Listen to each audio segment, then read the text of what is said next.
आज हमें देखना है कि राजस्थान के आर्थिक विकास की स्थिति को देखने के बाद अब हमें यह देखना है कि राजस्थान के आर्थिक विकास में कौन सी ऐसी बाधाएं हैं जिसकी वजह से हम अभी तक पर्याप्त विकास अभी नहीं कर पाए हैं और अभी तक हमें वो मंजिल पार करने की स्थिति में अभी नहीं हैं। तो ऐसी कौन सी हमारी स्थितियां हैं जो कि इन्हें विकास कर नहीं करने को मजबूर करती हैं और उनके दूर करने के क्या इलाज होंगे। तो इसके लिए सबसे पहले मैं आपको बताती हूँ कि यद्यपि राजस्थान बहुत विस्तृत फैला हुआ भूभाग और यहाँ पर बसने वाले वीर अधिकांशतः वीर और समृद्ध लोग हैं, लेकिन यहाँ का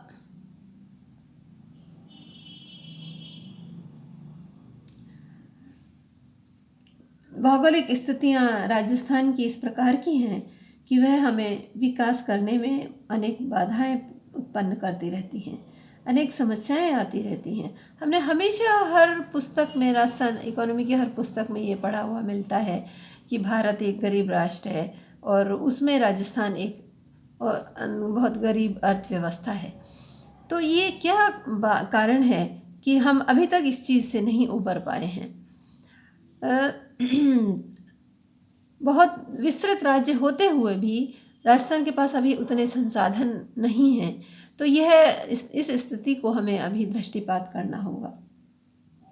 वस्तुतः राजस्थान में इंफ्रास्ट्रक्चर की कमी है, पानी का अभाव है, बहुत विस्तृत भूभाग होते हुए भी अधिकांश क्षेत्र जो है रेगिस्तान है। राजस्थान का 60% क्षेत्र रेगिस्तान है और 40% जो है वो मैदानी और बाकी इलाका है।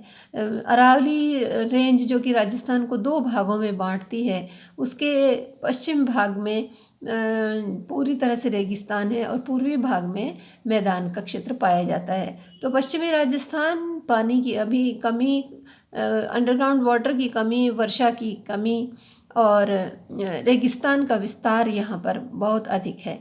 और दूसरी तरफ पूर्वी राजस्थान में कंपेरेटिवली और अधिक संसाधन हमें प्राप्त होते हैं।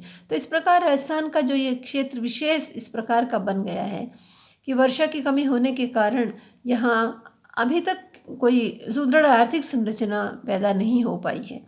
हमने तो जो राजस्थान के इतिहास में ये राजस्थान कैनाल, और जिसको कि अब इंदिरा गांधी कैनाल कहते हैं, इसका प्रादुर्भाव, इसका विकास एक यहाँ के लिए बहुत जीवन रेखा साबित हुआ है, जिससे कि पानी के प्रादुर्भाव से यहाँ पीने का पानी उपलब्ध होने लगा और सिंचाई की सुविधाएं भी होने लगी हैं। इस वजह से कुछ क्रियाएं, आर्थिक क्रियाओं का विस्तार हुआ है और कुछ उद्योग और नगर क्षेत्र और आर्थिक क्रियाओं का संचारण से यहाँ प्रगति देखने को मिलती है। तथापि इससे पूर्व राजस्थान बहुत कम आर्थिक संरचना के साथ में राजस्थान की जो स्थितियां हैं वो हमारे सामने इस प्रकार हैं। तो अब हम इस भूमिका के साथ में अब हम ये देखना चाहते हैं कि ऐसे कौन से कारण हैं जो कि राजस्थान के आर्थिक विकास में बाधाएं पैदा करते हैं। उसमें सबसे पहला है भौगोलिक क्षेत्र। राजस्थान का विस्तृत मरुस्थल, 60% क्षेत्र ऐसा है जो कि मरुस्थल है, जहाँ पर वर्षा बहुत कम पाई जाती है। 25 से 50 सेंटीमीटर के बीच में वर्षा होती है और अंडरग्राउंड वाटर बिल्कुल नहीं है। और सिर्फ पानी का एक राजस्थान कैनाल, इंदिरा गांधी कैनाल जिसको कहा जाता है, यही एक साधन है जो कि पीने का पानी उपलब्ध कराने के लिए बनाई गई थी। लेकिन अब यह सिंचाई भी करती है, कुछ क्षेत्र में सिंचाई करती है, पूर्ण संपूर्ण क्षेत्र में नहीं है। इसलिए जहाँ तक इसमें सिंचाई है तब वहाँ पर फिर भी फसलों का उत्पादन होता है, लेकिन संपूर्ण क्षेत्र में नहीं होने के कारण यह पर्याप्त पानी की कमी को पूरा नहीं कर पाई है।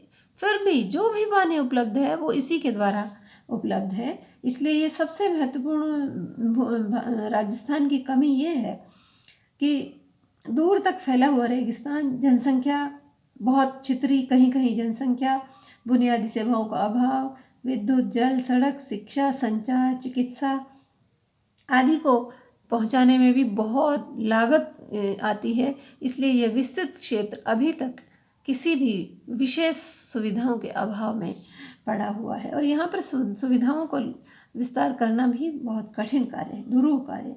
दूसरा यह है कि कृषि मानसून पर निर्भर है अधिकांश समय, क्योंकि अंडरग्राउंड वाटर नहीं है इसलिए यहाँ मानसून पर निर्भर करता है। जिस साल मानसून आता है तो कृषि में उत्पादन अच्छा हो जाता है और मानसून नहीं आता तो उत्पादन बहुत कम पाया जाता है। इसलिए इस प्रकार की स्थितियों में लगातार कृषि का उत्पादन करना एक बहुत कठिन कार्य है, बहुत कठिन चैलेंज है, जिसको कि राजस्थान की जनता हमेशा सामना करती है, जिससे झेलती है।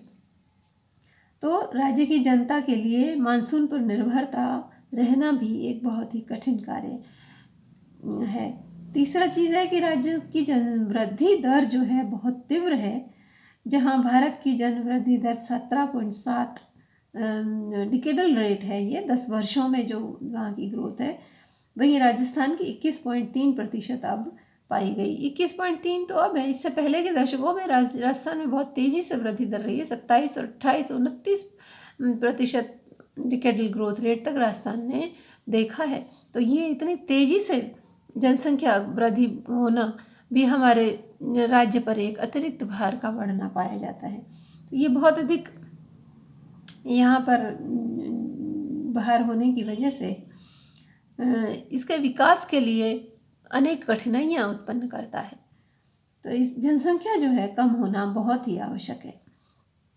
फिर यहाँ पर श्रम शक्ति भी बहुत ज़्यादा है। 50 से 52 लाख व्यक्ति रोजगार के लिए अतिरिक्त जो अवसर जुटाने के इंतज़ार में हैं। उनके पास कोई संसाधन नहीं है, बेरोजगार हैं और वे इस भारी चुनौतियों का सामना कर रहे हैं। इसलिए कृषि पर आधारित शक्ति भी यहाँ बहुत है और बेरोजगार श्रम शक्ति भी बहुत पाई जाती है, जो कि राज्य के विकास में प्रमुख बाधा है। फिर जल का नितांत अभाव। संपूर्ण भारत के अंडरग्राउंड वाटर का सिर्फ 1% पानी राजस्थान में पाया जाता है, जबकि राजस्थान का क्षेत्रफल संपूर्ण भारत के क्षेत्रफल का 10% है। तो इस स्थिति में राजस्थान में जल प्रबंधन को संपूर्ण करना एक चुनौती है और जब तक जल की आवश्यकता पूरी नहीं हो सकती, किसी भी विकास की कल्पना करना भी बेमानी है। कृषि में तो जल के बिना संभव ही नहीं है। दूसरी तरफ उद्योगों के विकास के लिए भी जल की आवश्यकता अत्यंत आवश्यक है।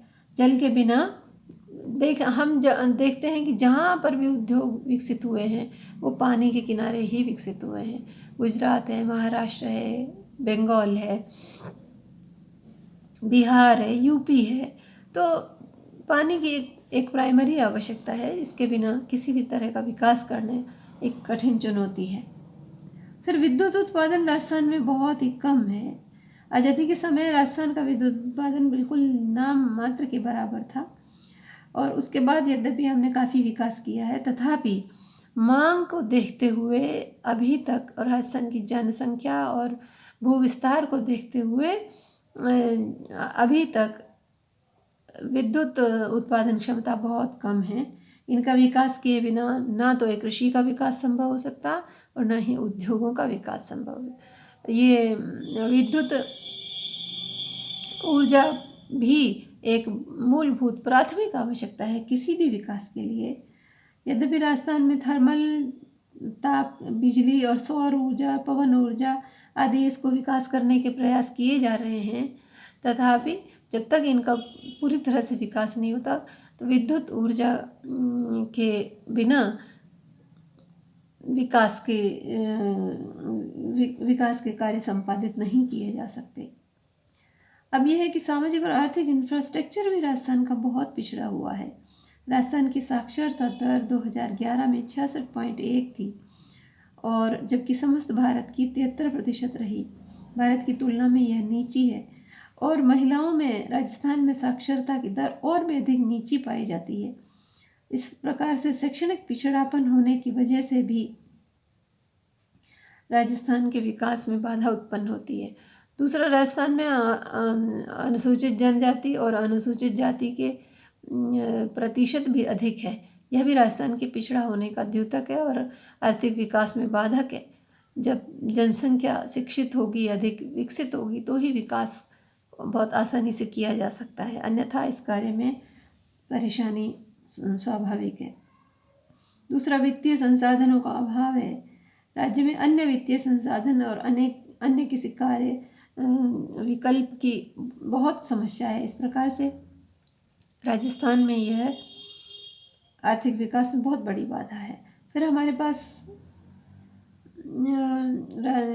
संचार और परिवहन के साधनों की दृष्टि से भी राज्य का औसत राष्ट्र के औसत से काफ़ी नीचे है, जिससे कृषि, उद्योग और खनन आदि का विकास अवरुद्ध होता है। उनके विकास को सही करने में बहुत बाधा हमारे सामने उत्पन्न होती है।